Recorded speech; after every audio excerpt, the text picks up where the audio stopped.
true. This is the theme. That's the intro. Oh. All right. Good evening, family, and welcome to True Love Movement Tuesdays. It's your host, Brother Shaq. And Mama Fiyah. And we are live on WBOK, 12:30 a.m. Real Talk for Real Times, right here in the city of New Orleans, family.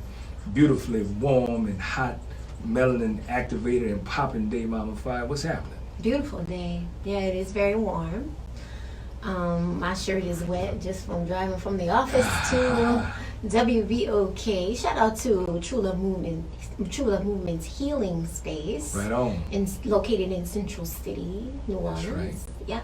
Well, thank you for doing that, Mama Fiyah. I'm the same. I worked outside today. You're such a gentleman, Brother Shaq. It was you beautiful. Let me have the space. Man, it was beautiful. Yeah.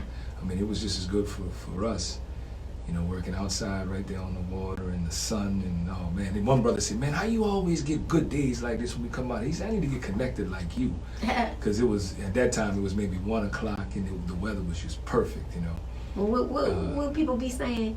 Favor, yeah. Man, I can't stand when people say that, but I know. You know what's happening. Shout out to our Facebook Live family. We see some folks joining. Simply like True Love Movement, the True Love Movement page on Facebook, and you can join us live here in the studio. Of course, you can connect with us on WBOK1230m.com, the WBOK 1230m app that's available in Google Play and the App Store, as well as 1230 on your AM dial on the radio, as they used to say. Many ways to connect, and we are grateful. We know this is, for many folk, this is your time to commute home after a long day and moving young people around, maybe from camp or summer school or wherever they are. And so we are honored that you've chosen to ride with us for this next couple of hours. Yes.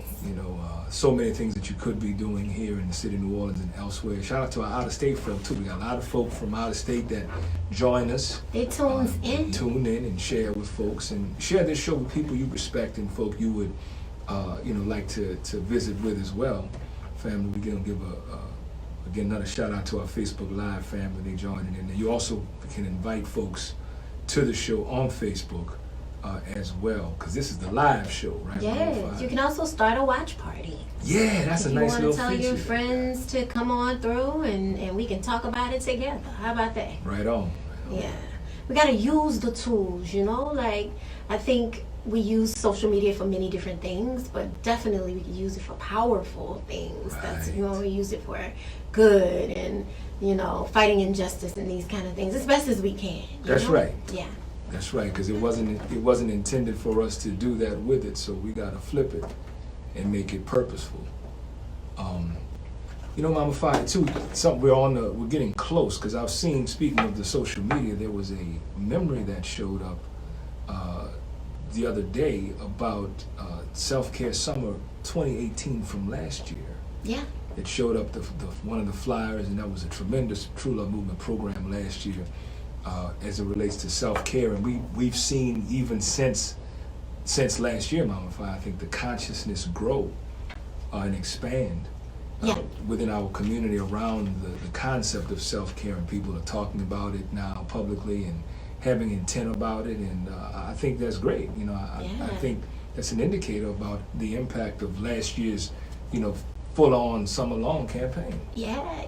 I think we also, True Love Movement has gone around and talked about self-care whenever we've had the chance to have time to speak. We speak about self-care and how it impacts our mental health. We've done one-offs about it. We've done workshops about it. We've talked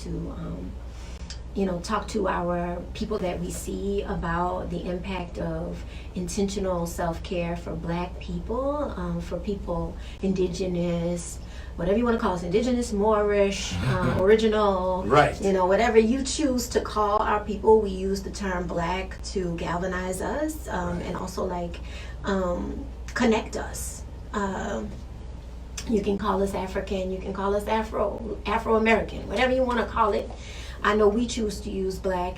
That is until we have a unified name that we call each other. And so self-care for us needs to be specific, It needs to be a celebration of the way we love and honor ourselves. And so we've been talking about it too as not really as a part of the trend of self-care, because everybody wants to talk about self-care, but it has to look different for us, because many times we don't have the financial resources to go get a massage every Tuesday, or go get our nails done, or our hair done, or our facial, or the way we think about self-care. Some people think about self-care, it doesn't need to cost a thing. And so self-care summer, the self-care summer campaign is off and running on June 21st, which is summer solstice. Right on. And so True Love Movement is leading this campaign, and people can join in and join us as we just use the hashtags on what we're doing as far as self-care is concerned. Self-care can and really should be a daily practice. That's right. In order for us to show ourselves that we care. No, we're not, we can't go to Congress and be like, care about us. We want you to care about us right now. But we can look in the mirror and care about ourselves. We can wake up the way we wake up into each day can be a caring thing, or it can be a rushed and anxious thing. The way that we deal, what do we eat? Can be a caring thing. The way that we move our bodies, the way that we value exercise and value calmness and love can be a part of what we do every day for ourselves. And then radical self-care also is important too. So it's starting on June 21st, which is summer solstice, and we always started. I mean, it's just a campaign from this time to this time. Right. But we're always doing self-care and always talking about self-care. And self-care has really helped me, Brother Shaq. It's helped me fine-tune my work, my heart work that I have to do, my healing work. It helps me remember that I am loved. That's right. Yeah. Well, your self-care rituals and routines have inspired me to do a lot of personal, introspection. Yeah. And develop, my own routines, because we don't, as black men. That's right, Brother Shaq. You better tell us. We don't always think about self-care in that way. We think oftentimes anything that relates to care is something that somebody else should be doing for us. It's something women do. It's definitely something women do. As a matter of fact, we spend a lot of time talking about all the things we don't care about, and whether we say it overtly or not, oftentimes ourselves are totally wrapped up into that. And then I've also found a great many brothers don't do the self-care because they feel guilty. They feel like that they shouldn't have anything like that. They shouldn't do that, because a lot of the orientation has been about, to be a black man is about, constant and fatal sacrifice. You know what I'm saying? That black women too, we got that bad too. And that when it comes to care or caring, that isn't what black men do. Black men don't do that. You know what I'm saying? So go ahead. No, go ahead. I think what I noticed and what I saw is that you automatically had a self-care routine. Right. And for me to call it that kind of opened it up for you to say, yes, you're right. Yep. Because your morning routine is, it needs to take as long as it takes. Right. There's nobody, you're not on anybody's clock at that time. You're on your time. That's right. And what you do is put time and care into your grooming routine. And, I just let you be. I let you go and do that, because it seems very meditative. Like when I walk into the bathroom, it's like, And so that's the good thing, is this calmness, it's quiet, it's silence, and you're doing your thing. And so calling it that helps for us to remember the things that we do for ourselves every day in the name of self-care. Right. And so that sparks the intention, because that's where you get the benefit. Right. Because if you just do this routine every day, you forget that this is self-care, and that this is because you love yourself, and you want to take care of your skin, and you want to take care of your hair, and you want to look in the mirror and look at something powerful and be your best self. And that's self-care, and that's how we have to pull at this thing, because I can't send you to Gentleman's Spot every day. I wish I could. Right. I wish I could send you there, and not wish, but will it? One of these days, maybe so. You won't have to shave. you know, have somebody to do that for you. But Right. until then, until we have the money flowing in like that, we have to be able to do that for ourselves. That's right. And it's a beautiful thing. It's a beautiful intention. And to be clear, it isn't even so much about the money aspect of it, because we know money ain't even a real thing. Bills are real, but money ain't. Bills shouldn't be real, You know, let me say. that is We correct. should not be paying for water Or land, even or land. Right. But just in practical terms, the intention that you mentioned, and the fact that I was already doing something, but to put that intention on it because of the science behind it. Like, part of the reason why I've done it for all these years is because it was a time where I could do. It was a creative time, a meditative time. Yes. You know, it was that, but I wasn't clear that that's self-care. I wasn't, you know, because self-care has been framed in a way that, like you mentioned, well, I gotta go to egos, or I gotta go somewhere, or I gotta do something outside of myself, and what we're saying is it's not that at all. Those things are fine, but that's not the essence of what the self-care is. The self-care is about the intention Yeah. that you are placing on it. And for me, just personally, it is an opportunity for, again, creativity, for me to, you know, it's the same kind of gratification for me. Self-care is cutting grass. Like, I enjoy that part of it. You know what I mean? That's very, you know, and then it may not be that, and that's the other part we're saying too, family. It may not be that for you. It is your own. That's what I'm saying. It's your own practice. So it's nothing that can be imposed upon you, you know, by someone else. That this is what you got to do for self-care. That's not what this is. We're not saying that. And you know, let me remind people too that radical self-care too, like meaning when you're going through a tough time, like a crisis or a real tough time, you may have to boost it up some, right? Because every day you should be in a daily self-care practice. But on days that are particularly stressful, or days that, you know, just was a rough, bad day, you may need to go radical with it. Right. And so we should all have like a pool of things that we can do for ourselves as far as regular daily practice and radical practices of self-care. You know, there are times when I've just had a devastating thing happen and I have to go, you know, I get upset or I get whatever and I need to go back to balance. That's when radical self-care has to happen. It has to happen. It doesn't matter what everybody else is doing. I need to do this right now so that I can try to get myself back to balance. And it's a release. All self-care, but all self-care reminds us that we are loved, but our radical self-care should be a release of maybe negative emotions or heavy emotions or sad or angry emotions so that we can get back to balance as well. So I don't want to negate when we do have to go to the lakefront and ... or to City Park to walk around the track 10 times, you know, whatever needs to happen. Radical self-care is there for us too. And it's a great demonstration of your own power. Like, it's you doing it, you know, pulling yourself to the side and you know, creating your boundaries and doing what you need to do for yourself is an act of self-love. You know, that's where the self-love piece comes in, Mama Fiyah, that we talk about. And some folk use it, you know, in a very superficial way, but this is the act of that, is it not? Yes, it is. I mean, it's the way, it's the things that we can do to show ourselves that we are loved. So it's self-care is part of the self-love journey. It's part of it. It's not the same thing. Right. We think it, you know, we want all the you know, what is that? What is that? A little dash. Okay. Self-actualization, self-realization, self-care, self-love. Right. We want that to all be the same thing. Right. But it's not, and they are subtly different, but the more we understand, the better we can do it. The better we can put together what it is that we need. Listen, our people we have been through too much. Just right now in this decade, we have been through too much.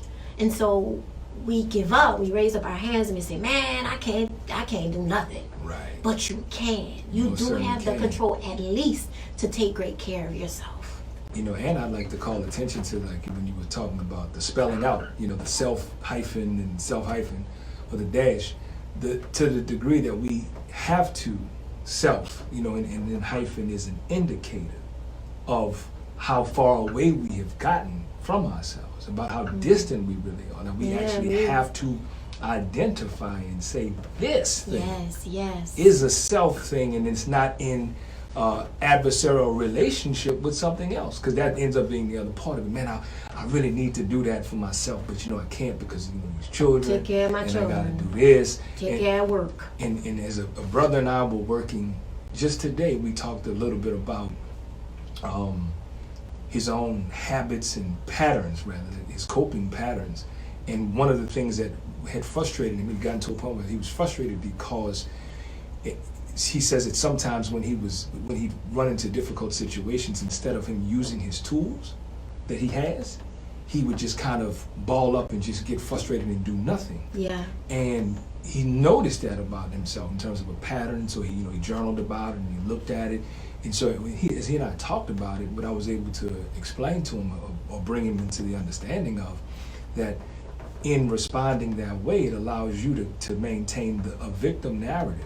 To where you don't have to do anything, because look what I always do. Look what always happens. I don't have what it takes. I don't have the tools or what have you. And so there was nothing unusual about that, because many of us do that. We won't care for ourselves because it does support a narrative that we ain't no good, no count anyway, and we don't deserve nothing good. So when something happens to us or something happens where we need to pull on certain things that we've developed, we choose not to. Yeah. Because it reaffirms a narrative about us. And all of that, you are right about that, Brother Shaq. All of that has to do with power.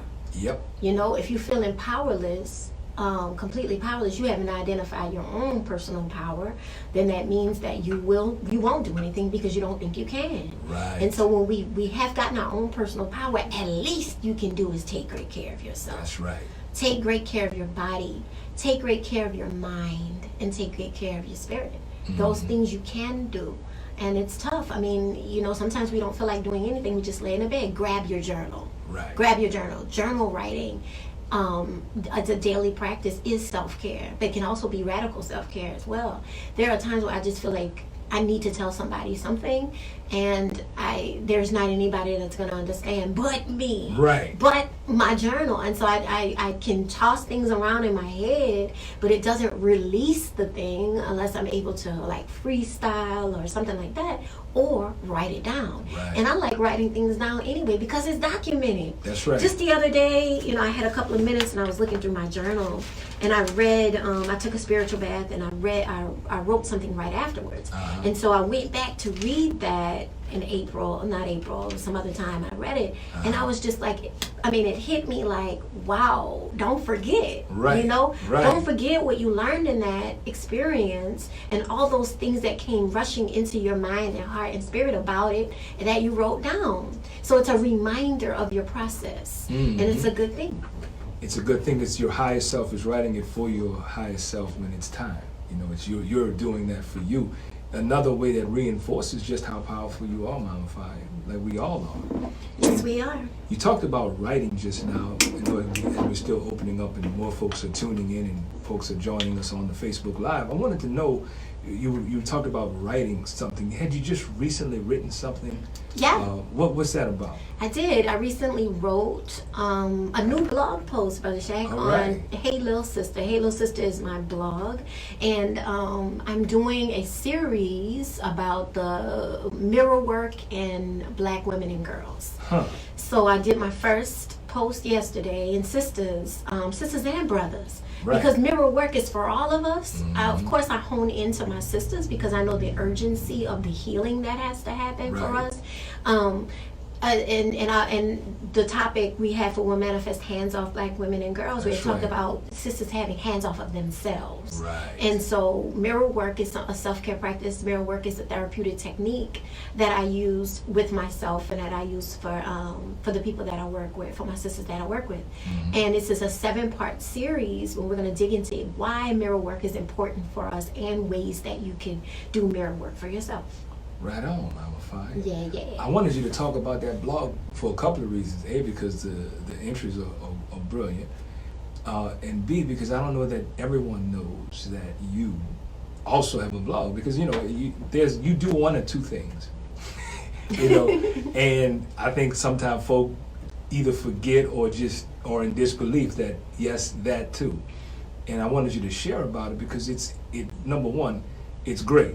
And the fact that you are a published author twice self-published author, twice over, with other books in the queue, is also important because it does broaden and expand, what you're offering our people, and your brilliance and your expertise, and that's something that needs to be known and kind of appreciated, not just for the aesthetic, but for the fact that there's so many things.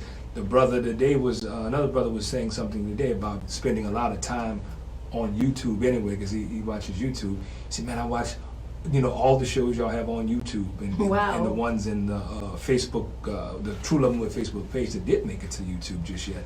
But because he says, I'm learning like that. I was like, there you go. I said we had always intended for those to be teaching tools. Yes, definitely. That's the reason we did it. That's the reason we put them up there.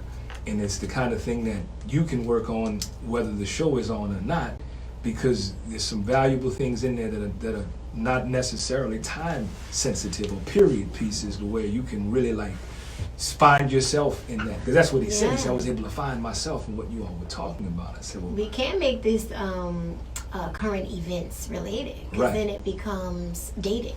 Right. And this movement that we're on is about political education and about mental health education, specifically for Black people. That's right. It's timeless. That's right. Yeah. And I would like to use that as a great opportunity for a segue into today's topic, Mama Fiyah, which is much of what you just described, where today we're talking about mental health racialized, or racialized mental health on True Love Movement Tuesdays, this June 11th, 2019, here in the city of New Orleans, on WBOK 1230 AM, Real Talk for Real Times. Today's True Love Movement Tuesdays is on racialized mental health. Because you mentioned the current events, and that this is not that, but we do know that when things happen that have a broader media reach or media sweep, a great many of our folk who are plugged into social media and just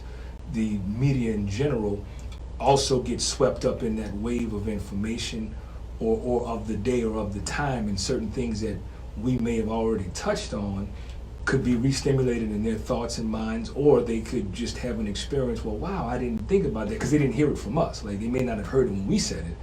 But depending on if someone else has their ear in a way, they can hear it, and we can still speak to that and align with that very easily. They call that synchronicity. Yeah. But just very recently, you were sharing with me that there was our sister, who was an actor, very, very good, well-known actor. Yeah. Taraji Henson, which folk know from, she's on, what show is she on? They say Empire star, but she's been in several movies. Right. Like I the remember one Hustle about and the Flow. NASA. Yeah, Hustle and Flow, I think was the first one, but the sisters who... Hidden History. Or Hidden Figures. Hidden Figures. That was good. Yeah, that was a good one. She's good. She's good at what she does. And right. So they said Empire star Taraji P. Henson, and I'm on Blavity. Blavity, that's Black Blavity, too. or yeah, I think so. Or Blavity, I don't know how to say it. I would think Blavity, but I don't know. Right. Y'all forgive me for that. Empire star Taraji P. Henson testified Friday in front of Congress about mental health issues affecting youth in the Black community. Henson explained her testimony that society is set up in a way that many may be holding different ailments and suffering in silence. Quote, I am here using my celebrity, using my voice, shout out to Taraji, to put a face to this, because I also suffer from depression and anxiety. She stated during her testimony, if you're a human living in today's world, I don't know how you're not suffering in any way.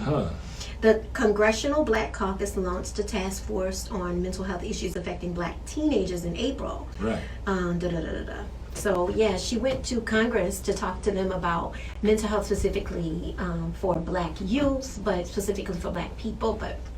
And so I want to shout her out for being bold enough to do that. But this is a move. Like, this is a movement happening where people are understanding that the whole mental health care system is not designed specifically for Black people. It's not designed with Black people in mind. And the specific needs that Black people people share that maybe no one else does. And so she said, if you're a human, then I don't see how you're not suffering. Right. And I would say, yeah, a human, definitely a human would definitely, but it's different. I think, yes, we can actually say here in the United States of America, KKK, that there are, people are depressed and anxious with who the quote unquote president is. And you just feel scared, you feel whatever. But can we talk about like the micro of Black people, period, and what Black people need very specifically? Like we need a whole nother mental health care system for Black people. I mean, we don't reform anything. We don't think about reforming. We think about building what is needed for the Black nation. And this is what I know. Yes, maybe some the symptoms are correct, but how could every last person, man, woman, and child, have the ability, if you look at the symptoms and the DSM-5, all be diagnosed with either depression or anxiety or both? Right. For that not to be a much wider systemic net cast, not an individual moral personal failure. I totally agree with that, Mama Fiyah, and I'm glad that you're saying that. And I would also like to offer, as we got folks joining in again on the Facebook Live and folks listening on their way in or wherever they may be at this time, I'd like to offer some more context to that, what you said, because I think sometimes too, in these situations, we know that when we say these things about Black people having a special relationship, there is sometimes people hear anti-white or anti-whiteness, and there is that thought, well, what about white people? And oh my goodness. I know, but I don't judge. I don't judge that anymore. There was a time I did, but I don't judge that anymore because I do understand that the way socialization has worked, and thanks to Mama Barbara Major for creating and developing the concept of internalized racial oppression in a way that's really been able to instruct and help me understand better what about white people, to be able to address that and to answer that for our people who are preoccupied with that in ways that we can't even see ourselves. But I mean, why do we think white people need our help? Well, yeah. Why do they need our help in doing whatever they need or whatever they want, or that they even need to be included? Right. We have been excluded. That's and everything. Right. And it's not about being ugly. It's not about being hateful. Right. But when do we take time to look at ourselves and take care of ourselves, deal with ourselves, heal ourselves in order to be able of help for anybody else? Right. And I'm just saying they don't need our help. The whole mental health care system is designed for them. Correct. It's completely designed for them, and the medicines that they take and all these things are completely designed for, because I mean they were the ones being studied. Right. They were the ones being studied as far as these intricate little theories that they have and these kind of things. Now, as far as like being utilized, like as far as our wombs and our brains and stuff, we have also been studied, but in a very inhumane way and not for the specific theories. Right. If you think about all the theories that are the basis of mental health and psychology, if you think of the theories there, they were not talking about us specifically, unless you talk about drapetomania. That's right. Drapetomania was it. Everything else was in fact applied to the dominant culture, which is the normative culture. And I think to help folks wrap their mind around that in a way that doesn't immediately talk about this draw we have to include, or the need, as you said, to include, like that is so far and wide from the truth of who we are, but that happens to us, Mama Fiyah, as you know, because of the ways that we've been socialized, that we don't even think about us with it. We don't know who we are without the relationship to the dominant culture. We just don't even know. We don't have a memory that's usable at this particular time, though we do have an ancient memory that has been suppressed. Yes. So it's difficult to even have conversations around race and racism and the uniqueness of being in a racialized society and how mental health plays a part in that, and what you just described as the normative mental health models that we know deal with the I They deal with the I, and for those of us who have are politically designated as black in the United States, that means our I has been disenfranchised, dehumanized, Yes. and so if your approach begins at the I, we don't have an I to begin with. Right. So and no sense of self. No sense of self. So we're starting at a deficit. Yeah, Yeah. and we're starting at a deficit from a mental health model, which just mirrors the deficit that we're outside of that. In every model, in every system. Yeah. And you know, like we said before, we weren't being tested on as far as psychology is concerned, because who wants to know what the mental health is of a slave? Right. Who wants to know the mental health of a cow?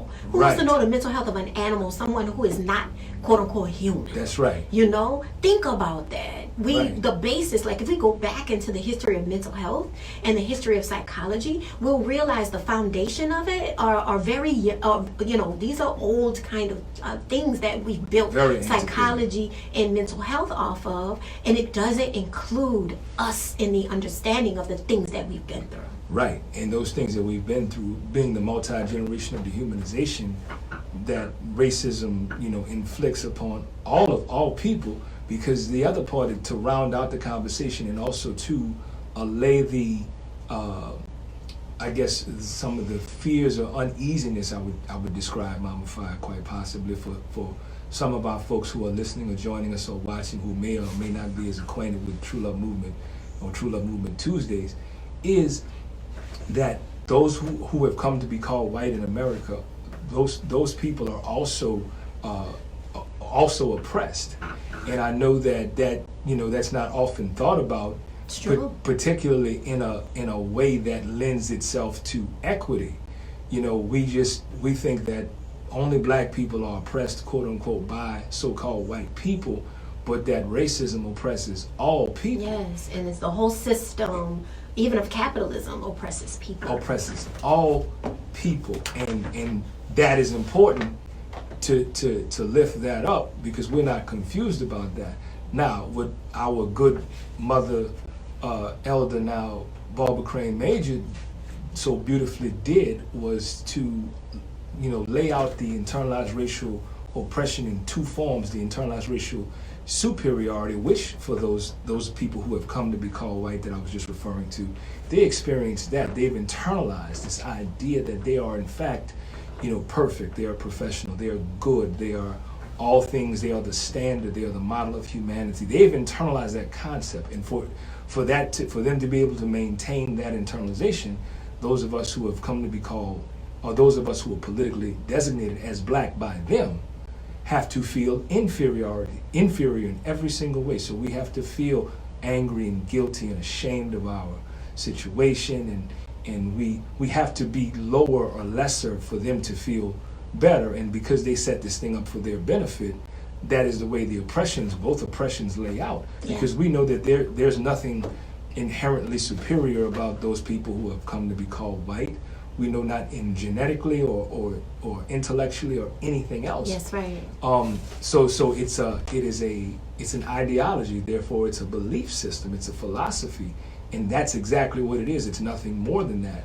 But it has been ushered upon us as a normative thing. And so, because it is a normative thing for us, it's actually invisibilized, Mama Fiyah. We don't really see it, but we only see us in it. Yeah. And we presume that to be who we are, which is merely a response to the oppression that we have been enduring for well over 400 years. Yes, yes. And it's time for us to see it. It's time for us to know it. It's time for us to look in every system and see how it stands up. We just know that it makes us very angry, it makes us feel sad, it makes us feel overwhelmed, and dot, dot, dot. But we need to be trained to understand what internalized racial oppression looks like. That's right. We need to know what it is. We need to know what it looks like so that we can give a name to it, just like giving a name to a feeling. We need to give a name to this thing, and that helps us become a little bit more empowered to say, this is what I'm looking at in me, and this is what I'm looking at in someone else. Yeah. You know, part of the genius of Barbara Major's conceptualizing the internalized racial oppression is it allows us to give it a name which means that we can take that off ourselves and say, wait a minute. Yeah. That's, that's my internalized racial inferiority acting up. Like we can see that's me walking into a room filled with white folks and thinking, I don't know if I'm smart enough to be here. I don't know if what I'm saying happens to me, man. is going to be received. I hate that. And that's something that's happening. Remember, we said internalized as Mama Barbara laid out. So it's something that happens. We've internalized it on the inside of us. It's happening, but then it manifests itself externally through the second guessing, through all those things.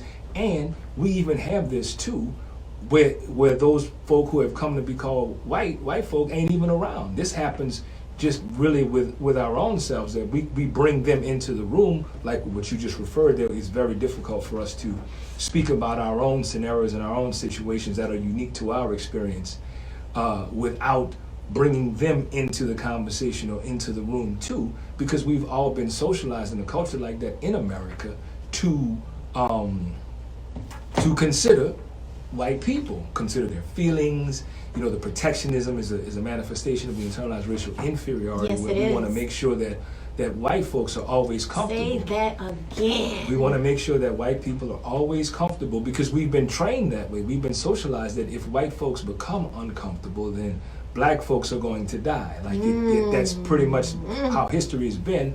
And then simultaneously working in tandem and communion with that is the internalized racial superiority manifestation of white folks having a right to comfort. Come on. That they exist in a way that says that they have a right to be comfortable. So anything that makes them a little bit uneasy, uncomfortable, or discomfort for those people who have come to be called white shows up for them as discomfort, shows up as a perception of not being safe. So they say if they're not comfortable, then they're not safe. Come on. Which is a whole nother thing, because we know those of us who are politically designated as black historically had never experienced safety. We don't know what it is. We have some illusion of safety that we are able to create, maybe in our homes or maybe in certain very small ways, but we don't walk about our world presuming that we are safe and that we are going to be protected, and that if there is something there is someone that we can call on. That's not our experience. So anything that threatens their reality, that moves like that, makes them feel unsafe. And so for them, they conflate, discomfort with unsafe. And so that's not our thing. When have we ever been comfortable? When have we ever been comfortable? When have we ever been safe? Really safe, right. Truly safe, to be exactly who you are, to say exactly what you want to say, to do exactly what you want to do. Right. And I would say that no one is safe. No one. No one is safe. And let's interrogate that, Mama Fiyah. Let's bring that out with regards to racialized mental health and how that could show up. Because I think that part of the reason why this is, and shout out to our sister Sonia Maria, who is talking about on the Facebook Live, this is a great topic as it relates to destigmatizing mental health for black folks. Shalimar Green is saying, again, very good topics. We know that this is important. And our sister Casmie, congratulations again to her and her husband, a new husband. Beautiful. Thank you for sharing the show, Mom. And anyone who's tuned into Facebook Live, or now or later, if you want to share the show after the feed ends, please do. And of course, the thread is always available. And for our listeners, those of you who are in the car, wherever you are, joining us, today's topic is essentially racialized mental health here in America and elsewhere, and how that impacts our people. But I wanted to raise that up in the way that the things that are acting upon us, Mama Fiyah, we invisibilize them. Yes. We invisibilize the stimulant. We invisibilize what is acting upon us and who is acting upon us, and instead focus on and measure our response to whatever that stimuli is. In some kind of way, feel like that we did it. Right. We internalize it. We're bad, this is happening. It's due to something that we did. Right. And you talked about safety and feeling unsafe, is, you know, it equals a response such as anxiety. Yes. Anxiety. In what our, you know, in our generation, Brother Shay, we call when your nerves bad. Right, the nerve. That was that nerve high. That's that nerve, and when your nerves bad. And the thing about it is that I can recall my grandmother's nerves were bad. Right. She was unnerving, or she smoked cigarettes. Yep. She, you know, fussed all the time. She was angry. You know what I mean? She was very sweet to us as the grandchildren. She's gone through something. She went through something. She, you know, and may she rest in peace, and you know, rise in power. My beautiful grandmother. But I'm just saying, like, our grandmothers had something popping with them, and so her grandmother as well, and her grandmother too. Well, we know her grandmother was on the plantation. Most definitely, and we don't put those two together, but we should. Right. We should totally put it together, and we're not reaching. We're not trying to reach for something, because I see the impact of us now.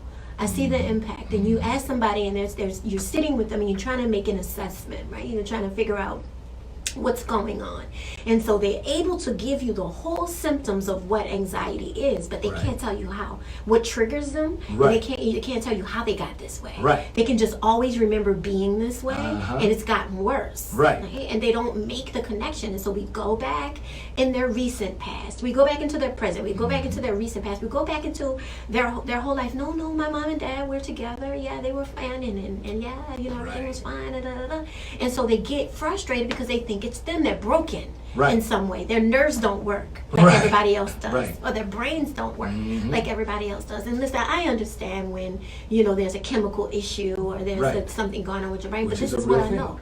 Black people have a reason. Definitely. We have a reason. There is a reason why we're anxious.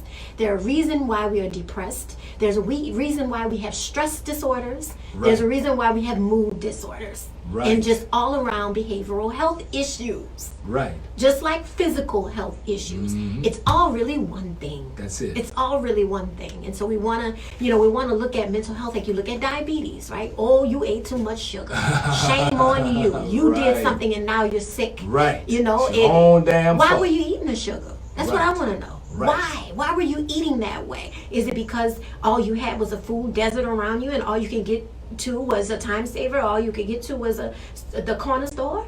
And all they had was this and another, and as soon as you tasted that, made you feel good and made you feel comfortable. I mean, let's think about it. Let's dig deeper.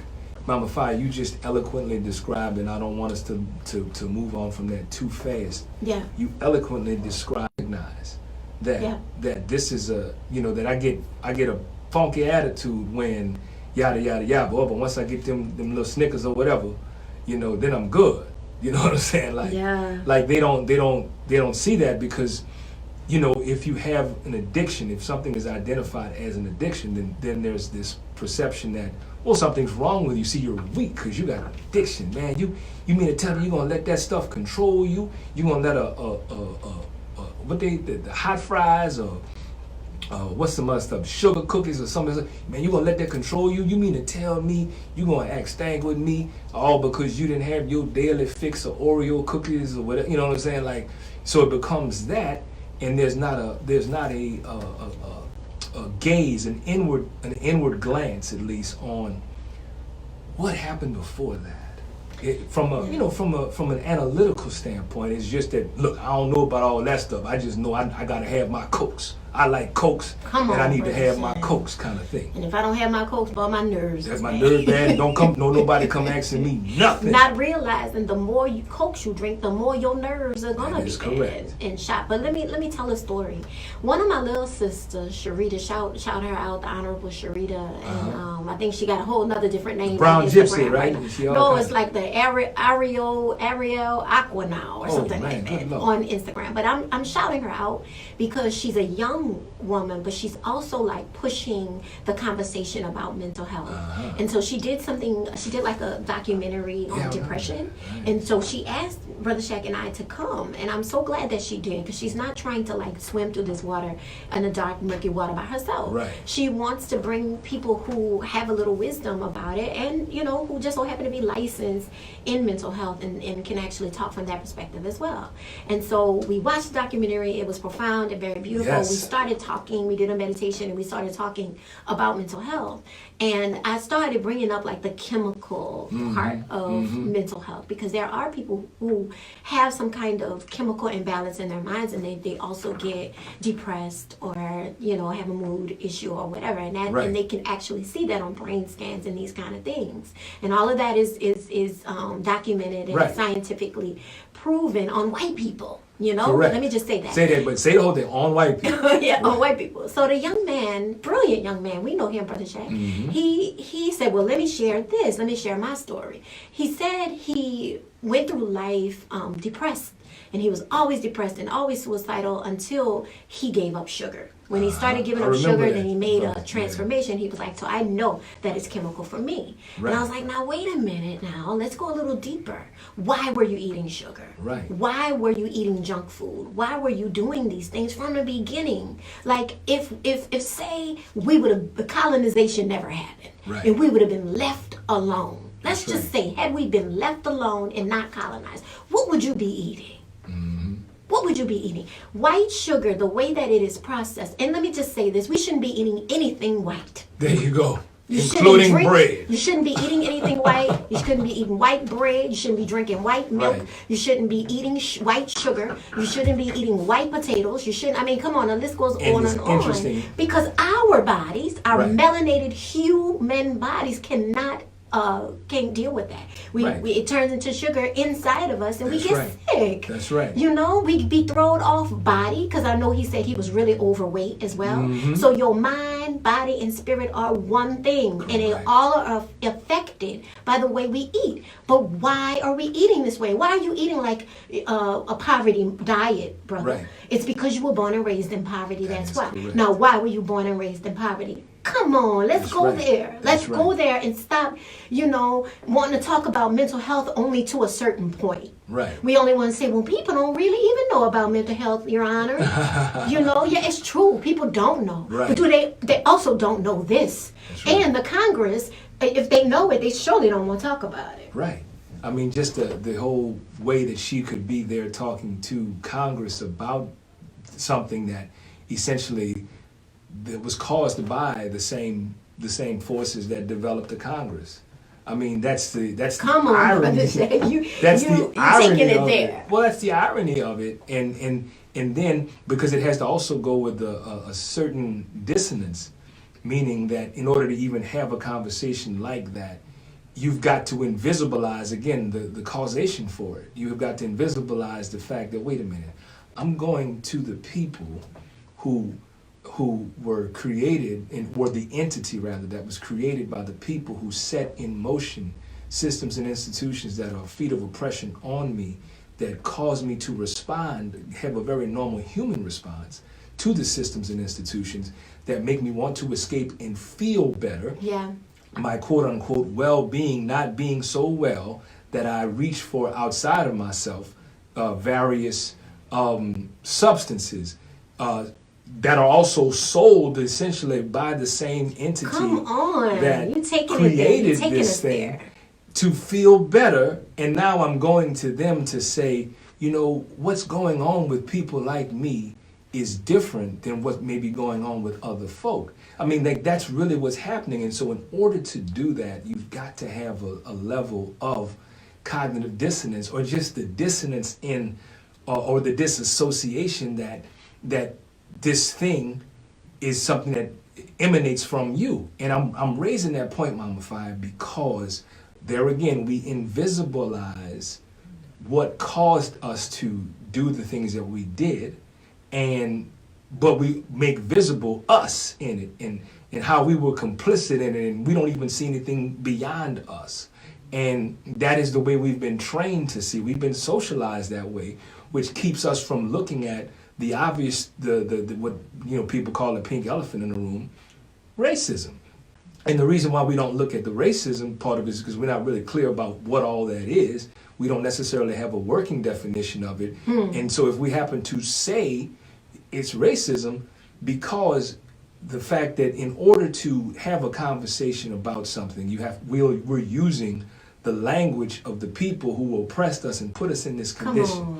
So we're trying to find words that they've appropriated in their system to tell them that there's something wrong about what they're doing. And it just doesn't go well, because we don't have command of the language. We don't have quote unquote mastery of the language. And the way they set the language up, it has rules and guidelines. And if you don't say what you're saying in a grammatically correct way, it doesn't have any humanity in it. So they can't feel the spirit of what you're saying. They have to only hear, they intellectualize what's being communicated to them. And so if you're not able to do that in such a way, whatever you are trying to say is dismissed or dismissive, because it simply doesn't follow these rules and guidelines that they've created. Because they define the problem. So when the people who create the problem define the problem, the folks suffering from the problem that they created do not have a voice in that. That's right. And that is the way it's intended. When they define the solution, be careful. When they also define the solution for people.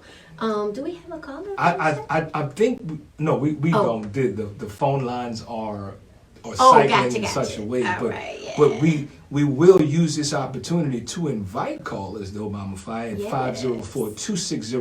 504-260-9265. Again, that call-in number, the solution line here is 504-260-9265. We say solutions because we're spending a significant amount of time on the show, as we always do, helping to really define and orient us to the problem or perception of a problem. And then we want to invite you all to call in with your solutions on it, particularly on the other side of the break. We got a break coming up, so we don't want to cut anyone off, but we do want to give you some more time to think in terms of solutions, because what we do find, Mama Fiyah, is there's a level, like, they messing over us and these people and blah blah blah. Come on, brother. And so we stay there, and we need to kind of we got to like regurgitate them. We got to throw all that up, because we're I say we're in the age of awareness where we're just coming into, man, that happened too. Man, he did that. Man, that happened. Like we're not yet fully formed in a way that we are looking at solutions. So this is an opportunity. Not everybody is. Maybe as a group. In a collective. I'm speaking of the collective. I mean, our individual. I'm not accepting that, because there was one time in my life where I was angry and wanting to fight and wanting to have these,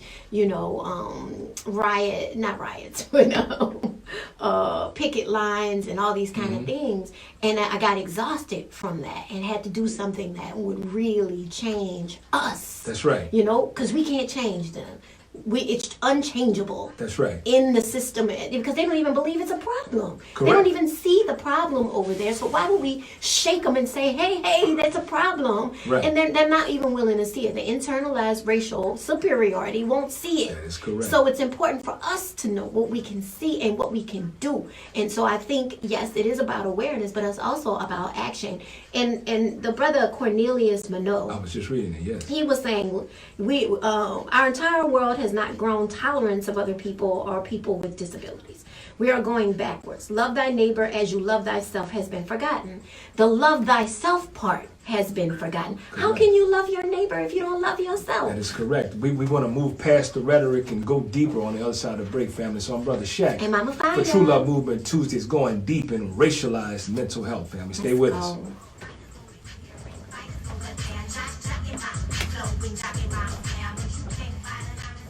Facebook Live family, I was just checking that out from our brother Cornelius Minogue. I'm glad you read it, because I was thinking we could tackle it on the other side of the break, but I'm glad you brought it up. Okay, we got a lot to tackle before the break, because just what that brother is saying is there's a lot in there, particularly the going backwards, because there's not a real history of a time when that love in that way was a real thing.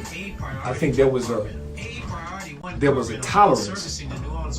There was a tolerance for the way people were, and we accepted our oppression in some ways that caused us to feel that it was okay, you know, and that time we've since grown tired of that. But you know, I don't know. You know, I don't know about that. That's a reminiscent statement to me of how sometimes, you know, people will go through difficult times and have a series of struggles, and then they'll say to you, yeah, you know, man, I just got to get back on track. And I understand what they're saying from a rhetorical standpoint, but I also can hear and realize that they've not really ever known a track. There ain't no track. Like, that's not really what's going on, but it's something we tell ourselves because things are not adding up in ways that you know, are logical and sensible to us. So then we draw the conclusion that, hey, it must be, you know, must be something I'm doing or something I'm not doing. And again, that invisibilizes anything and anyone acting on us or acting outside of us and puts the onus on us, which is very consistent with the dominant culture psychological model about the I, about the self. And even in language, in English, in the English language, the I is always capitalized wherever it appears in a sentence. Wherever I appears in the sentence, it is capitalized. So that says there's a significant importance built into the dominant culture, the white culture of America that speaks English and has propagated English onto all of us as the native and normal language here. The I is of paramount importance, which also symbolizes the individuality. That is another manifestation of the internalized racial oppression, as conceptualized by our sister and great elder, Barbara Crane Major. And so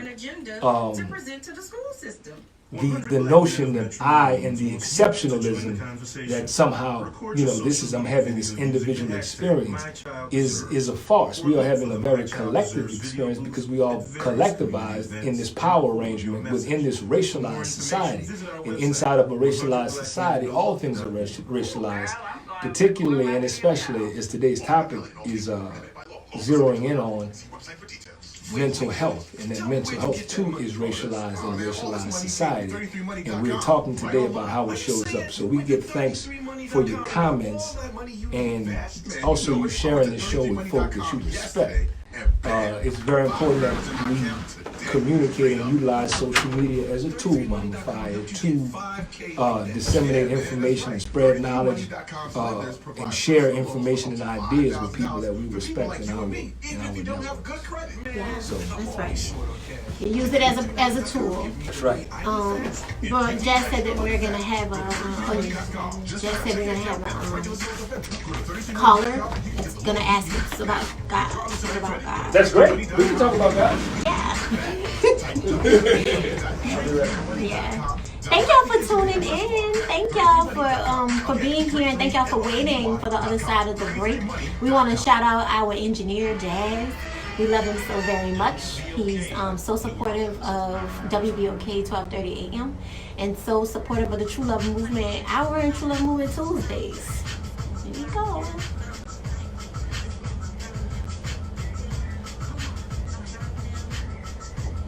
It's going to learn now. Yes. Welcome back. Oh. Yes. Welcome back, everybody, to True Love Movement Tuesdays, live on WVOK 12:30 a.m. I am Mama Fiyah, and I'm waiting patiently for Brother Shaq to come on back from the break. And we are here, and we're talking about racialized mental health. And you know, it's been a good first hour, and so thank y'all for being here listening on WBOK 12:30 a.m. But thank you also for joining us on Facebook Live. We appreciate y'all for being here. If y'all want to share the show, They didn't want to share the show. Yeah, please share the show. Please share the show. True Love Movement Tuesdays. We're so thankful to WBOK 12:30 a.m. for hosting us and having us on Tuesdays. You're back, my brother Shaq. Shout out to WBOK 12:30 a.m. Real Talk for Real Times here in New Orleans, and staying black owned, family. It's important here, controlling our media in such a way. Yeah. We again, gratitude, as Mama Fiyah was saying.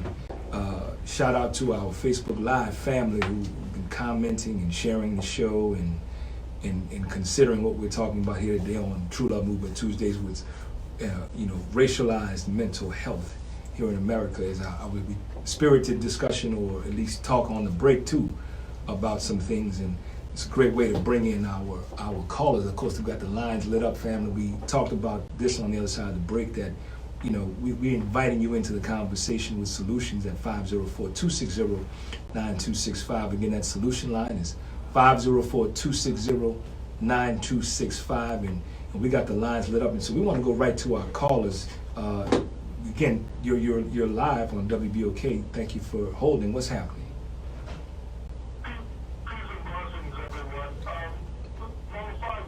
Yes.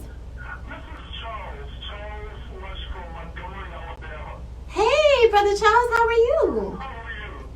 I am doing well. Thank you. Excellent. Thank you for joining us from Alabama, dear brother. Thank you. That appears to be the phrase that plays now called mental illness. And I happen to have tuned in, and it seems as though whichever channel you turn to, that's the phrase that pays, right? Mental illness. Okay. My question to you, Mama Fiyah, is at what point do we distinguish between incorrect thinking versus mental illness, number one? And number two, has there ever been a way by which the American Psychiatric Association of sorts, or some governing body, would ever declare racism a mental illness? Yeah. I think, Brother Charles, that we have to think about all of it. We have to think about all that Black people, quote unquote Black people, so-called Black people have been through, and really throw everything else away. Because they're never been designed for us or with us in mind. And so the American Psychiatric Association has all of these guidelines and all of these principles, all of these theories and all of these ethical kind of things, and they don't apply to us. So that means, how can we even rate somebody's quote unquote mental illness if they've never been giving any equitable anything, right? As far as any systems are concerned, we haven't started off fair. We haven't even started off fresh and clean, like, they say, children are born clean, or children are born with a clean slate. We haven't even been born clean with a clean slate because we're Black. So they start, messing with us from the womb. Right. And then in kindergarten, what do they say? They say your child has ADHD, let's put them on this medication. Your child has a mental illness, ADHD. Come on. You mean to tell me that a 5-year-old, it's not set up for us. None of it is set up for us. Brother Shaq and I never use the term mentally ill. We never use that because we come from the perspective of healing, that it can be healed with the proper support, which the mental health or the mentally ill or whatever that perspective will not work for us. It has not worked for us. So as long as we're in that system in the way that it is, we're always going to be determined mentally ill. Did that answer your question, brother? And then let other callers get in as well. Could a Black code of ethics be established for us in the state and positions that we're in today as melanated people? I'll hang up and listen by phone, and it's a pleasure listening to you, and a pleasure hearing from you again, Mama Fiyah. Yes. Thanks, Brother Shaq, and hopefully we'll talk again. Yes. Thank you. Thank you for tuning in, and also thank you for contributing richly to the discussion. Those are two very good questions. Yes, they are. And I just. Hope to talk to you all again. All right. Oh, right on. Thank you, dear brother. I was thinking on the second question about this being racism ever showing up essentially in the DSM, and I know that Dr.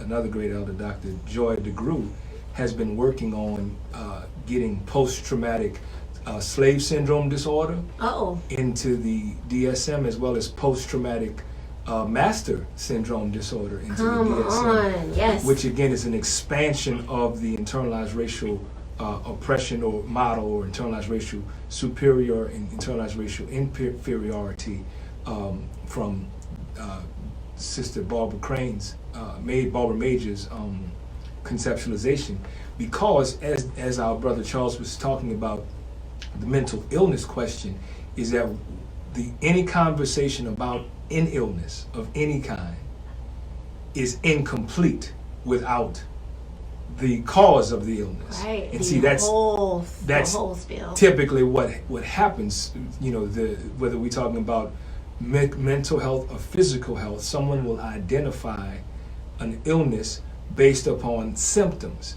That doesn't go far enough to say, well, what created the symptoms? And so often the symptoms are a result of environmental issues. So then we have to say, well, if it's beginning in the environment, who's putting it there? So now we're dealing with a power dynamic. Who has the power to affect the environment in such a way that it produces these kinds of results in people? So if we'll continue to keep going with our analysis, yes, keep digging, as opposed to just simply identifying the what, but really digging into the why.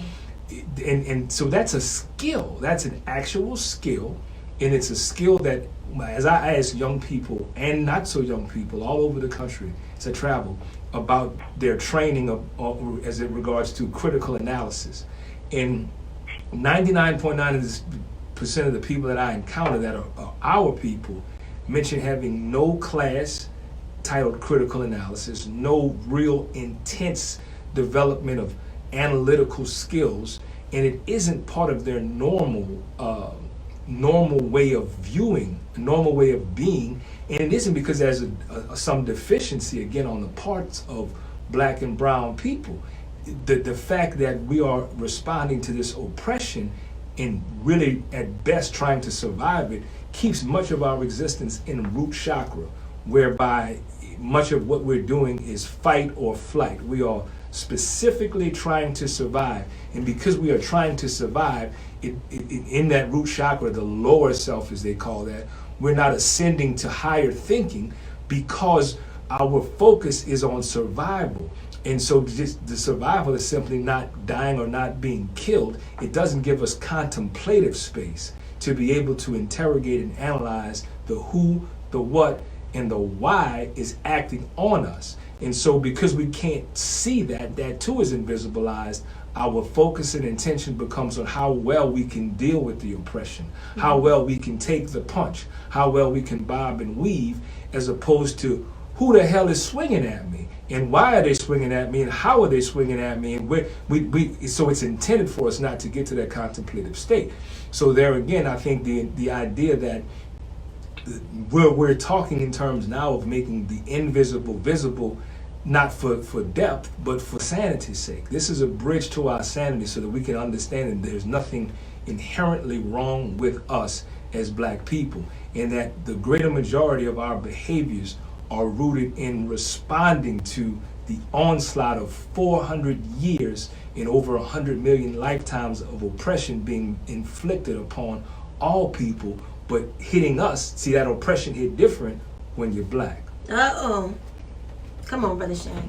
Thank you for answering all of that. I think, and thank him for bringing it up too. Man, he talked about a black code, and that's the mission. The mission of True Love Movement is to encourage and uplift our people enough to see themselves as valuable. Right. Valuable enough to have a black code. Right. You know, many people don't want to be black, quote unquote. They don't want to be separate. They don't want to say, I'm black, you're white, and you know, they want to fall under any code that's already established. They feel like, oh, that's the code for us to follow. They don't realize that we need something very specific because of what we've been through. That's right. But also because of our gifts and talents. That's right. You know, because of who we are on the planet. That's right. We need to be able to establish those codes for ourselves, those ethics for ourselves and everything. We've never been able to do anything for ourselves. That's right. And it is time. Something that brother said too, Mama Fiyah. I know we got the lines up and I want to get to that call, but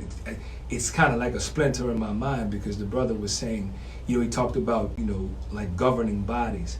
And even that language, that colonized language, and I'm not being critical of the brother, I know how we've all been socialized into this notion that we must be governed by someone or something outside of ourselves, and then that authoritative hierarchy rules over us. It looks high, it sits up high and looks low, kind of a thing. We know there's some language that's coded around it. You were talking about codes just now. I wanted to bring that into the conversation too. This notion that, or the suggestion rather, that we are such a wild people, or people beyond the realms of civilization, that we need to be governed and controlled, keeps us in a codependent relationship of looking outside of ourselves and looking to our oppressor to set standards and guidelines of conduct for us. And these are the same people who put us in this condition. So I don't think that that is our best place or best example for any kind of guidance or influence about how to act, because what it has done is in effect made us complicit in our own oppression and caused us to mimic that oppression that we're receiving and try to do that to others of our people. Yeah. So we've also got pretty good history that has shown us what that has done for us by way of analysis, not my opinion. So thank you for holding, caller. What's happening? Welcome to True Love Movement Tuesdays. You're on. Can you hear me now?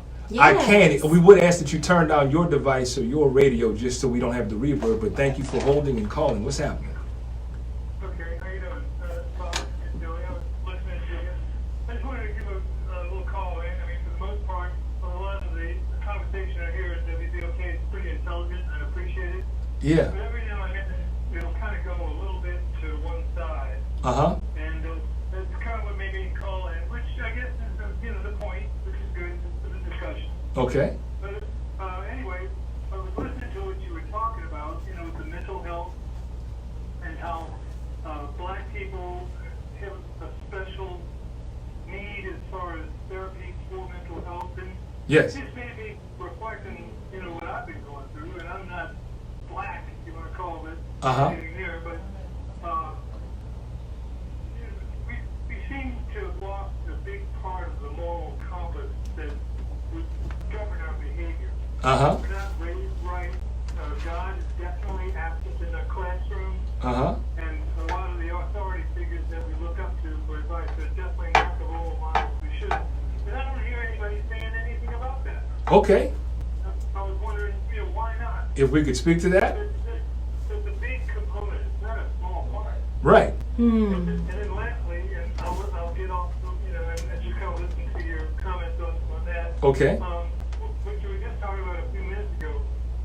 I think we're all concerned about the problems in our society with division rather than unitedness, as we're supposed to be.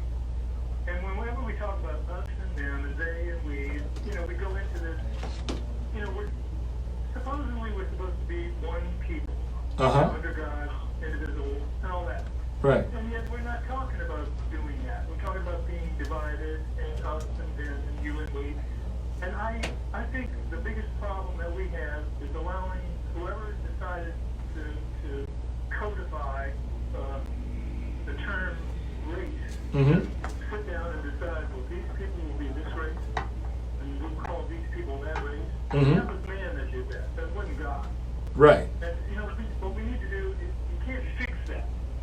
And we keep trying to fix that by addressing it. It's like a woman trying to get a relationship. You're never going to have one because it's impossible between human beings. The relationship is like gears together, mechanical. Humans are mechanical. Right. We can't ever resolve this thing from the standpoint of looking at it as racism. We have to eject and destroy the whole idea of racism and then start looking at ourselves from a new perspective, that we are all one, made by God in His image. Some have a better tan than others, and that's about it. And we need to start looking at each other's eyes and really seeing us as people with blinders on, like a horse, only what's in front of you. And that's what we need to do. Okay. And nobody's talking about that. Okay. Well, That's my comment. We're going to go back to making my broccoli and my eggplant. Well, I hope that I appreciate your call, and I appreciate you asking about those things, and I hope as you are making your broccoli and eggplant that you're still listening, because we'll speak to those things directly, and again, thank you for bringing that into the conversation, because you're right, we hadn't said that. All right, thank you. All right. All So, right. so I would, again, the caller had a different perspective. The caller did identify himself as someone who wasn't black, but you know, did he say white? I don't know if he But said he white said or he not. wasn't black. You know, Yeah. So that was important. And so I wanted to speak to the first thing that he talked about essentially was the moral compass. And what I was thinking about is someone who's a historian.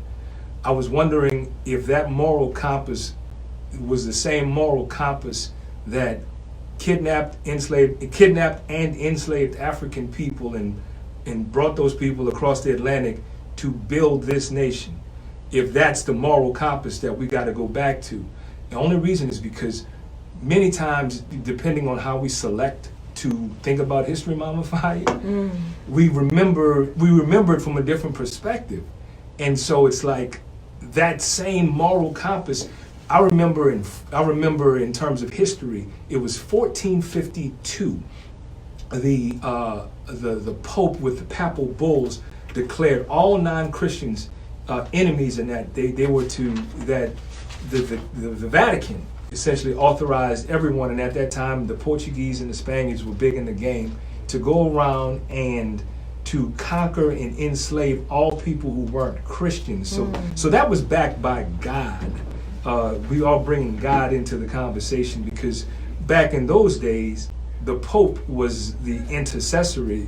It was the closest thing on the planet to God at that time, because this was after Jesus. But it was Pope Nicholas V, as a matter of fact, and it was the Papal Bull #1, and that was important because that was actually 40 years before Columbus sailed to America. You know, he stumbled on America, but by that time there was another papal bull a year after that in 1492, where it granted Spain essentially the right to domain over anything that Columbus might discover in the future. So I wonder if that's the moral compass or the authority. Maybe we're talking about authority of the Vatican, the Pope, or whomever.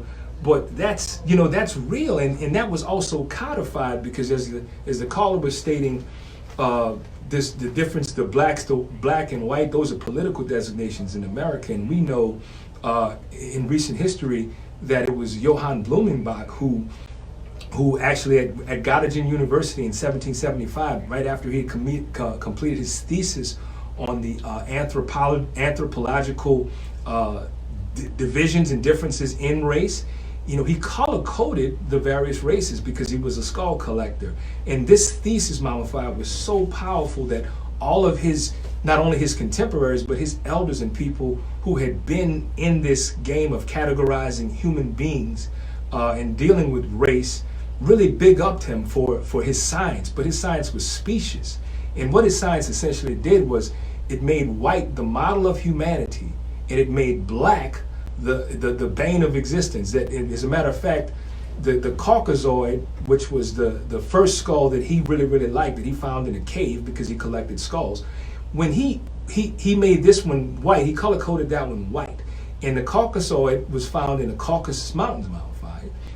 So it's got a land, a people, and a history and a culture worth respecting. And this was his scientific, because science is important, his scientific categorization did the same thing for the Mongoloid and then the Australoid. But then the Negroid was different because the Negroid, though it had a color, it didn't have a landmass. And so what it effectively did is scientifically prove that the Negroid, or the black cargo, that it said that the black cargo in America, because we're talking about 1775, the caller said that all men were created, or all people were created equal. Come on. From 1776. So it's interesting that what was going on in Göttingen University in Germany in 1775 with Johann Blumenbach categorizing races in a hierarchical format was also codified and utilized in America in 1776. And so when they were saying all people are created equal, to your point earlier, they were not considering those of us who are now politically designated as black, who descend from the enslaved Africans who were here, because we didn't have the legal status of people. And I guess that would be the authority of which he was speaking about, that decides the governing bodies that our first caller was talking about. You see how this language, this linguistic racism, this hierarchical sort of thing, this way we've been socialized, is not a natural, normal phenomenon that people will get to inevitably. This has been socialized and taught to us in a certain way. And so lastly, when he said, it was striking too when he talked about it's like a woman who wants a relationship. You know, she'll never really have it because that's not how it works. Like I said, it's the gears. So the idea would be, he's acknowledging that you can't have these things through imposition.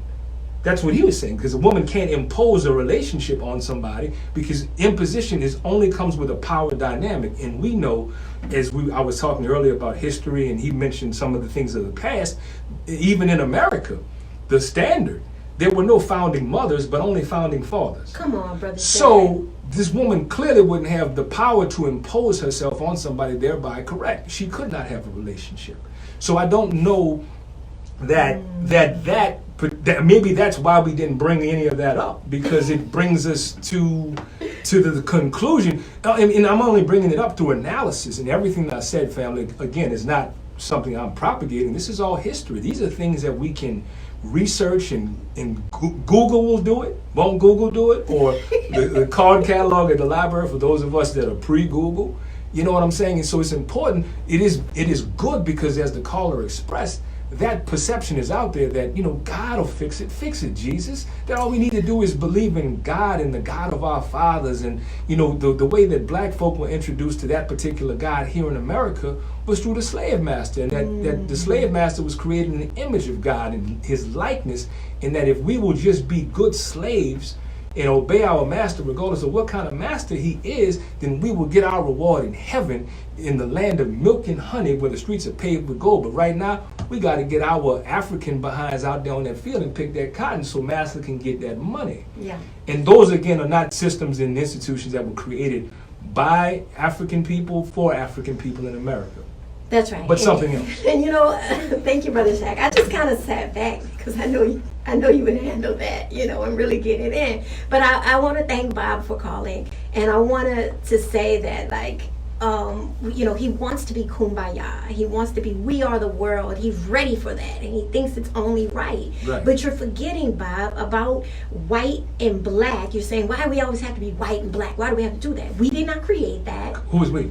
Black people, okay. People of color, so-called black people did not create race. That's right. And then racism is embedded in every system, Bob. It is in class, money, the financial system, it's in the government system, healthcare system, education system, transportation system. So even if we did not want to talk about black and white, it is ingrained in every system. Baked in. Okay? So listen, there may be a We Are the World show on WB, okay? I hope there is, and I hope you listen, Bob, but this isn't one of them. Right. This is not one of them. This is one we talk about specific black mental health and the things that we've had to endure and that impact our mental health.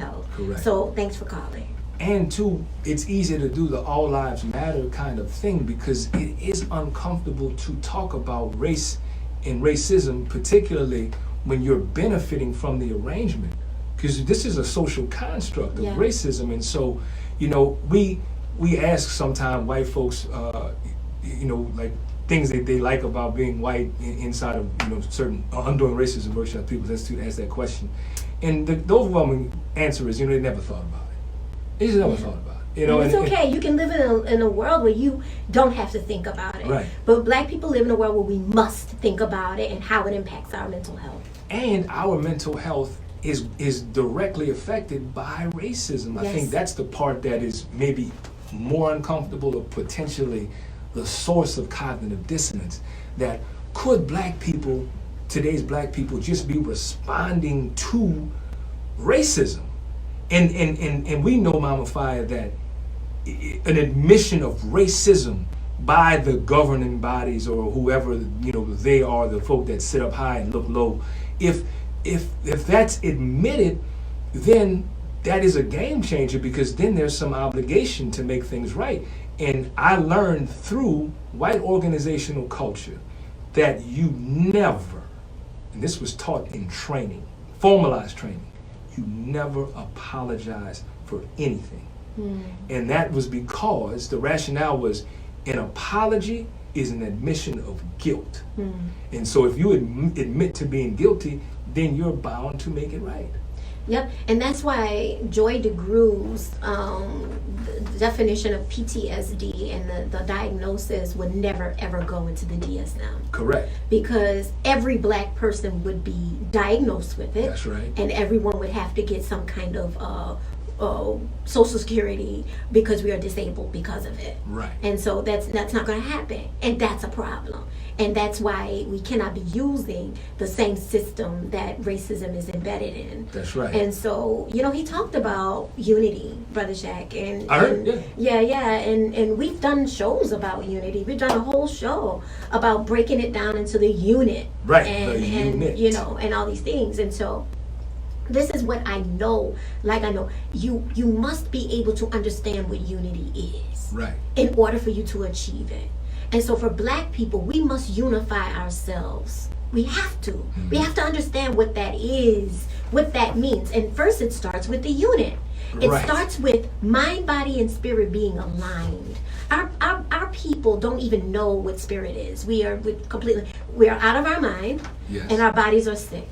Yes. So we must work on that first before we even understand what unity is. You have to unify yourself, and then unify with the people in your household, and then unify with the people on your block, and then unify with the people in your community. Then unify, and so that means that we can't skip steps and just unify with white people, because white people aren't unified. But if we unify, every time black folk unify, history tells us every time black folk unified without the imposition, the external imposition, white folks are in charge. They're in charge every time because they're quote unquote more intellectual. They know all the answers. They know all the serving white folks. And so I know that True Love Movement is about finding the real sense of value and love and honor for ourselves. And no one can do that for us. No one's coming outside of us to do that for us. We must do it for ourselves. We are in a step. We are on a journey, and we're in a step that we cannot skip. Right. So we cannot go all the way to we are the world. We can't do it. And listen, I know that there are people who are born with this loving heart, and I'm not talking about anybody, but maybe my children and some other people that are just born with this loving heart, yes, I know that happens, but I was also one of those people at one time, and then I had to really do an analysis on how I was going to really gain a sense of my power, and how we would gain a sense of our own power. Yes. And in order to do that, self-love and working on our black mental health, working on our spiritual health and all these different things is going to help us unify into our own selves, and then unify with each other. Now beyond that, I'm not sure what's going to happen, because Bob, I would suggest that Bob would organize with his own people. That's right. And tell his own people those things. That's right. That's now we're getting somewhere. As Ron Chisholm always has said that when you want to see something really revolutionary is when you got white folks organizing with other white folks away from black folks and other people of color, and then demanding equity for black folks without any black folks around. He said that's revolutionary. Yeah. See, all the other stuff is simply, this ally stuff that people are talking about. But I was also thinking too, Mama, if I was like in 1691, because we go back to that. 1691 was the first act prohibiting intermarriage with a Negro. And so in 1691, because I don't know how we're going to all get together without all getting together. And it was interesting because the act essentially stated that, and I'm paraphrasing, that it prohibited intermarriage with a Negro, mulatto, or Indian. And mulatto, we hear a lot about mulatto in New Orleans, don't we? Yes, we do. And it's a thing, and it's always been a thing. But you know what mulatto is? Mulatto is Spanish for mule. That's what it is. Mulatto is simply day and night. Spanish for mule. Wow. So because he mentioned something about a horse, and I know that mule and horse, their cousins, is derivative, but that's important. Like this, there are elements and aspects of this thing that goes beyond anyone's good intention. It goes beyond any good intention. We are more concerned with what the action is and what the action delivers. from a personal, individual level, as well as the collective level. And we also want to acknowledge too, for Bob and for other folks who may be listening who have come to be called white, or who are interested in this kind of a topic, and why we have to talk about it, because we're in a racialized society, and so it's only logical, as you said, every single system and institution is racialized, and not one system and institution, not one major system and institution that exists today was started by black folks for the benefit of black folks. Not one. There is not one. Yeah. As a matter of fact, all of them were started by people who have come to be called white for the benefit, the sole benefit of those who have come to be called white, to maintain privilege and power. And we know power is legal, legitimate access to systems and institutions. And so there ain't no I in none of that. You know, race is not real. Yes, we know. So let's be clear about that. So we're not hung up on race. Race is Right. not real. We know that, you know, people are more similar across racial lines than they are within racial lines. But racism, though, is They've very made it real. real. They've made it Racism is very real, because it's an ideology. When you have an ism as a suffix on a word, we know from being socialized for 12 years a slave, 12 years in school, that, you know, when you have a suffix at the end of the word, that young English language that's stolen from Latin and other languages, when you got ism on the word, it says it's an ideology, it's a belief system. So it's not scientific, but it is a belief system. And we know with all belief systems, there's a lie in the middle of it, because that's what the word says. It's BELIEF. So there's a lie in all of that stuff. And you know, the caller did mention God, and you know, Only do it. God is colonized. The idea of God is colonized. Say it again. I would ask him, what color is God? Right. Is God a man? Or is God, you know what I'm saying? Like I don't like that. You know, they bring up God. God is personal, and it's Sure. very private for people. And please, because it is missing in this conversation, please know it has been colonized and Right. racialized. That's right. And we can't talk about God without talking about that. Right. We can't really deal with any of that without dealing with race. You see, so we're still back to race. Because God is okay as long as God looks like whoever. Come what I'm on. saying? And so the idea of God and being a higher authority deals with a power dynamic in a relationship filled with imposition. We also can say and know that, consistent with a mental health model, that the relationship, and we've covered that for many years, that those of us who are politically designated as black have to, the dominant culture here in America is one of a domestic violence relationship. That it always has been. Very abusive. It has always been a violent and abusive relationship where there isn't equitable power in the relationship, and the relationship is rooted in imposition. And so that relationship is okay so long as it doesn't offend the abuser. And the abusers never want to talk about the ways in which they're abusing. They don't want to bring that stuff up. Like that, sometimes there's some, we know from classic domestic violence, it's like, you know, the person being abused in a relationship, because I won't even genderize that. The person who's being physically abused or emotionally abused in the relationship often is blamed for bringing that up, and then that sets more abuse in motion, right? Yeah. Like the abuser says, I wouldn't have hurt you or hit you had you not started talking about that thing that I didn't want to deal with that I was doing. Yeah. And so the idea, that's also terrorism.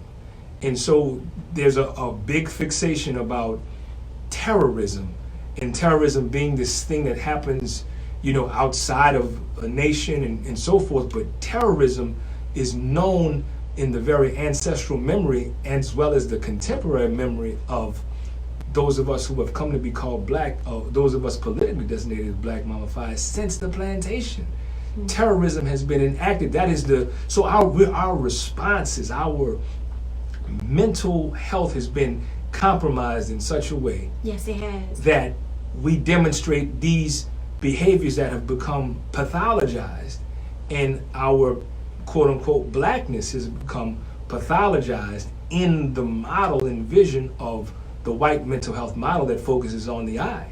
So it brings you to a place where the only thing you can deduce is Something just must be wrong with me. And the abuse has been so severe that it has completely altered our ability to locate ourselves, our true selves. We don't even know who we are without this relationship. That's right. We don't even know. And that's why self-love is important for our people specifically. Listen, Indeed. if these things had never happened, if colonization and imperialism, all the capitalism, all these things have never happened to us, we wouldn't even need self-love. Correct. We are a loving people, and we are, when we are directly connected to who we are, to self. But because of what we've been through, all of the trauma that we've been through, we are disconnected. We had to disconnect from ourselves just for survival. That's right. So True Love Movement teaches the real connection to self. That's right. And then being able to love it. That's and then right. what happens from there? What happens from there is we become powerful. That's right. Right? And that's the reason why we've been disconnected from self from the beginning. And that does not equal hating white people. No. That has nothing to do. We don't have time to it's, hate. It's nothing. It's not. But because the socialization has always lifted up whiteness above all, has been the highest height, has been the highest figure, the model of humanity, in the light. You know, the light and white, it goes together. So the darkness and the blackness, that goes together too on the polar opposite end. You know what I'm saying? And so you know, Which is all a lie. which is all of that, but we, Yeah. but our desire to be adjacent to whiteness, because that white is code for good. Yes. It- Right is code for right. Right is right, and white is code for good. And so, anytime those of us who are politically designated as black say things that are affirming blackness, talk about things that lift up blackness, I know Mama Barbara Major and others who were in the struggle and on the front lines back in the 70s, the 60s and 70s, say they were called and labeled for their views counterculture, that their views were called and considered counterculture. And that was heard again with the same kind of invisibilization of like, well, if what I'm saying that's lifting my humanity, you're identifying as counterculture, then what is this culture that you're saying this is counter to? And we know it's the normative culture, and the normative culture of racism, white supremacy that pervades in America. So we got the lines lit up again. Thank you for holding caller. What's happening? Welcome to True Love Movement Tuesdays. You're on. Oh, how you doing, brother Jack? Mama Fiyah, Carl, how you doing? Hey, Carl, what's Carl. happening, brother?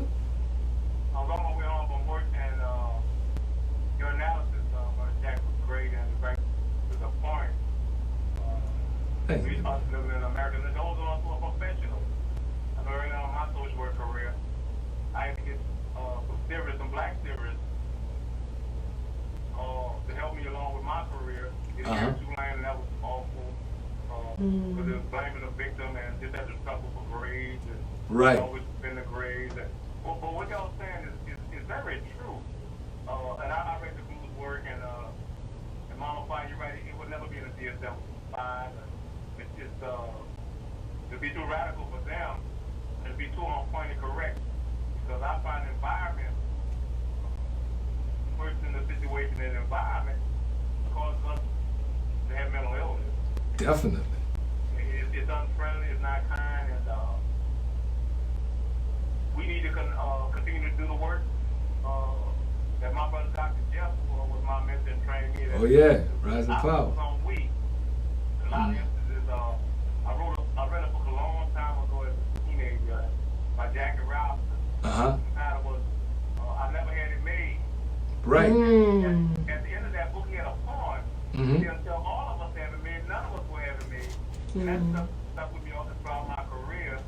That it really, my work is not so much at the end. Is it over the years? I felt my joy is working with my people and strengthening them and leaving the agency and doing the work in the community. Wherever there's injustice, I train social workers. There should be some social workers there. Come That's on, right. brother. That's right. Hell, injustice. That's part of our code of ethics.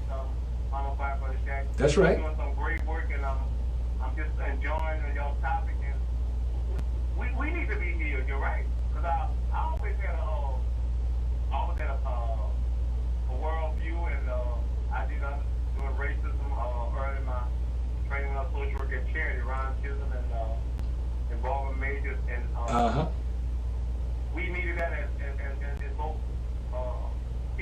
we need that because sometimes we treat each other so bad. That's right. Name Section 8 and welfare, we name our people, and sometimes we become what they are. Well, yeah, that's right. We mimic it. And I'm enjoying your analysis and you right to the point, and I see y'all such a red brother, sister.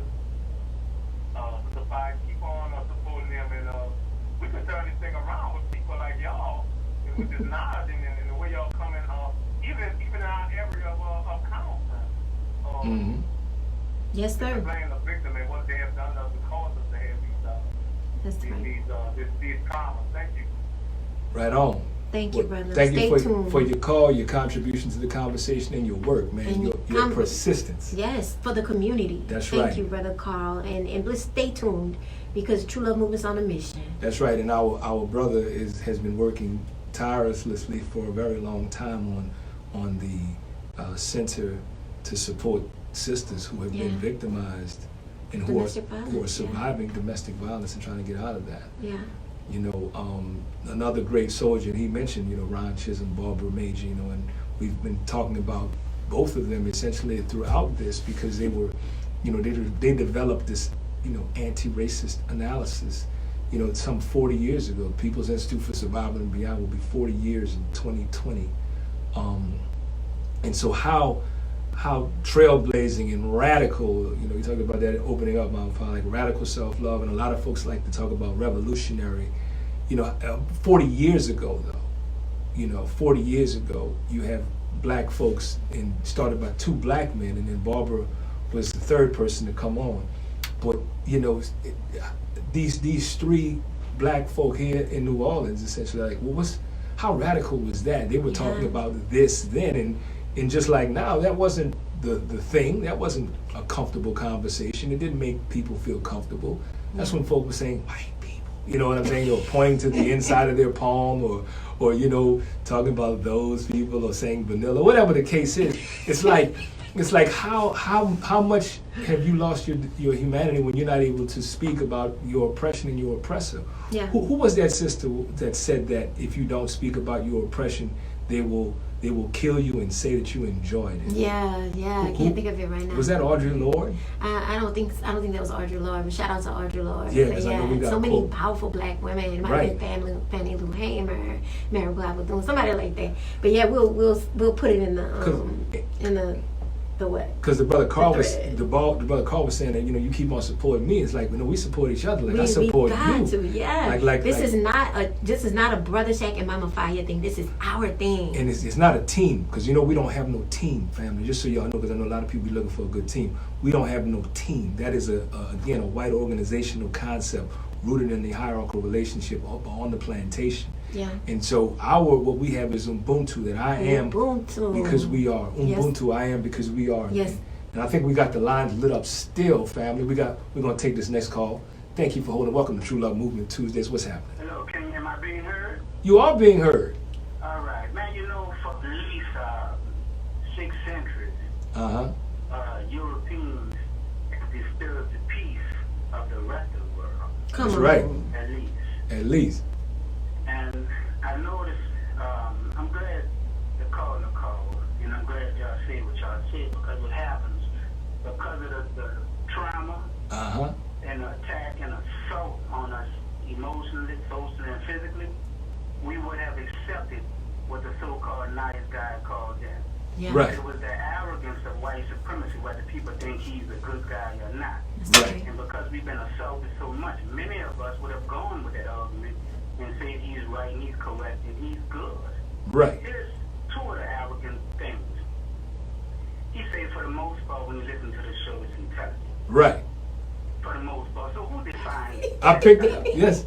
So obviously you can define it from a Eurocentric perspective. That is correct. This is a family discussion with us trying to heal ourselves from your wrath. And you call and try to contribute to mean what we're trying to do. Right. Like Mama Fiyah say they have other shows. This show is for us. That's right. To recuperate and revive. It's not against you. We don't hate you. We're trying to survive literally from your assaults and your attacks. So to say you are a good white guy, that's all right. And then you talk about morality, and you dealt with that exceptionally well, brother. Because all you got to do is pull out the history books and we can see morality. We don't even have to pull out the history books. Let's look at what happened today. Come Right. on, What yes. happened today. I mean today. What's today? July, June 11th? Let's look at June 11th, that's right. what happened to us, and we're going to talk about morality. Yes. So the biggest thieves, the biggest rapers, the biggest killers on the planet trying to talk about morality. Right. I appreciate this show more than I'm telling you. I just happened to turn it on right when you called, and I'm loving it because this is a show that we need. Right on. Because the average so decent black person would have went with that so-called white decent argument without you countering it, showing us how we need to think, showing us our logic, our intelligence. That's right. Thank you, brothers and sisters. Thank you. Right on. We thank you for your call and your contribution and of course, your ear. I'm glad our people are listening keenly and able to make those distinctions because, he's right. What has happened to us is very, very difficult for us to be able to do that. But it's not because something is wrong with us. Something happened to us. And he's explaining that like you're talking about 6 centuries of this kind of madness. It takes its toll on us, Mama Fiyah. Yes, it does. It has. And shout out to my brothers, though. Right on. My brother's been really, really like calling in. Thank Right you. on. And shout out to our Facebook Live family who've been with us, from the beginning too, commenting and sharing and starting their own watch parties and what have you. We give thanks because there are many things you all could be doing at this time. This is a prime time for folk, and so we're honored that you've chosen to ride with us and listen and learn and add to the conversation and just build with us this collective analysis around racialized mental health here in America. We got one more call I think we can get in there, Mama Fiyah. Thank you for holding. What's happening? Welcome to True Love Movement Tuesdays. What's going on? Hello, this is Sabrina calling. Hey. I'm actually sitting on the lake on a meet with a group called Girl Track, which is black females that's getting together to walk and hopefully live healthier lives. All right. Nice. I just wanted to, put that out there because as of what you're saying, if they keep us disconnected, that creates a problem in itself. That's right. The second piece is that a cousin told me about a job. I had been doing home health, and when she told me about the job to go and be with this person, she told me if I was you, I wouldn't go talking that stuff because she knew I had begun to be heartfelt about being a part of the movement for the change that I believe we're going to see sooner than some think.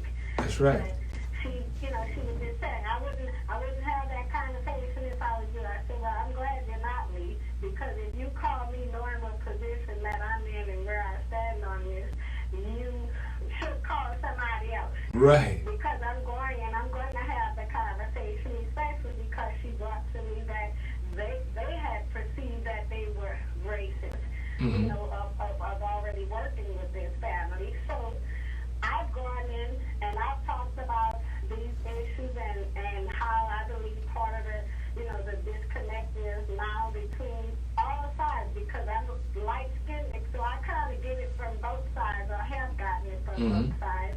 And so I feel an urgency to try and do something, because as of what you're saying, mentally it had been disturbing me. That's right. So for me to be healthier, I thought it was time to at least start attacking this issue, period, because I've had a long span of, I'm over 50, and I've had a long span of having to deal with it from both sides just because of being light-skinned. Right. So that's a double dose to me.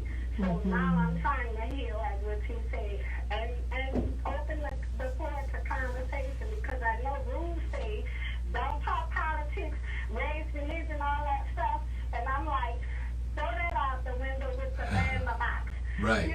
Right. Right. Because we have to have the conversations, and most of where we spend our time is probably going to be at work. That's so right. If you take it out of that equation, you have basically taken it out of our lives. Right. So it remains the same, and I'm no longer looking for it to be the same. Well, Okay, thank well, you. thank you for calling us, Sabrina, and joining us. And I would just say, if you will continue to do your organizing through an anti-racist lens, the manifestation of colorism as internalized racial oppression, as you well know, will in fact dissipate because you're clear about exactly what it is, when it shows up, and how it shows up. In fact, that it is a response to the oppression and not really who our people are. So we want to thank you for again, all the work that you do with Girls Trek and other organizing that you do throughout the community and have done for a very, very long time. That work is appreciated. So thank you, Sabrina. sister. Thank you for sharing. Thank you all too for being there and passing this information on, because this is where I really begun to, feel the need to be more participating through WBOK. So thank you guys for being there. Thank you for WBOK, because we're definitely in need of it. Right on. Shout out to Girl Trek. That's and it. It's a total self-care summer thing to do, to walk with your girlfriends and really get it in and do some exercise and some healing. Right. And so if Sabrina, if you share anything via social media, if you would use the hashtag Self-Care Summer 2019 or Self-Care Summer TLM 2019, That's right. that way we can follow this campaign for our people specifically. Thank you. That's right. Give our people a chance to, get into some other things too beyond some of the norms. Because there's a lot of things out there.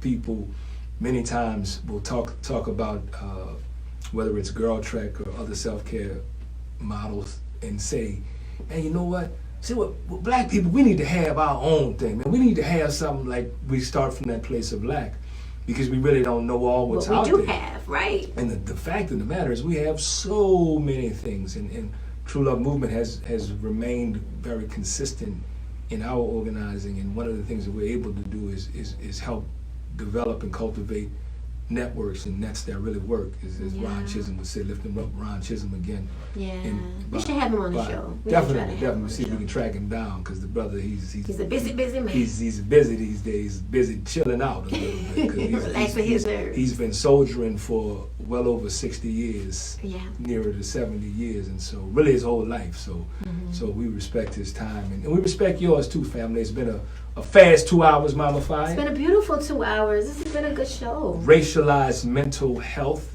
Shout out to our sister Taraji P. Henson for bringing that to Congress and spurring this conversation. And so we would ask that you would like True Love Movement on Facebook, follow True Love Movement on Instagram, Twitter, TLMHR. Check out the YouTube channel that our good brother Brian was talking about today. Shout out to Brian. Shout out to Brian and all the folks that we work with, our listeners, everybody who called today. And those of you who will be sharing this show via Facebook, share this with folks that you respect and keep the conversation going, family. Yes. The thread don't die. And so I'm Brother Shaq. And Mama Fiyah. For True Love Movement Tuesdays, family. Wholeness. Wholeness.